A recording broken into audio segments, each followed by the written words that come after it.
بسم اللہ الرحمن الرحیم۔ ایک مرتبہ حضرت عمر فاروق کا واقعہ تھا۔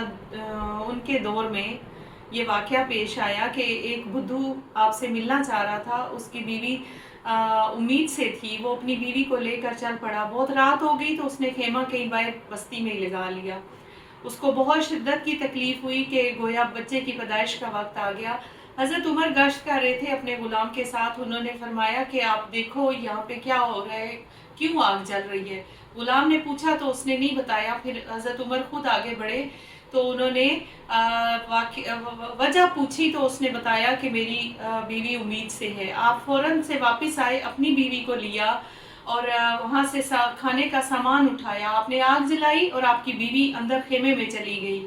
بیٹے کی پیدائش ہوئی، آپ نے باہر آ کے مبارک دی حضرت عمر کی بیوی نے، اور یہ فرمایا کہ حضرت عمر نے کھانا تیار کیا۔ آپ دیکھیں کہ وہ خلیفہ بھی ہیں لیکن ان میں غرور تکبر نہیں ہے۔ انہوں نے کھانا تیار کر کے دیا اور ان کی بیوی نے ان کے بیٹے کی ولادت کرائی۔ واہ سبحان اللہ! یعنی ایسی ہستیاں بھی جن کے اندر جو ہے اتنے جذبات، تو نتیجہ کیا تھا تربیت کا؟ نبی پاک صلی اللہ علیہ وآلہ وسلم کی تربیت کا نتیجہ تھا کہ وہ اس طرح کی خدمت کرتے تھے۔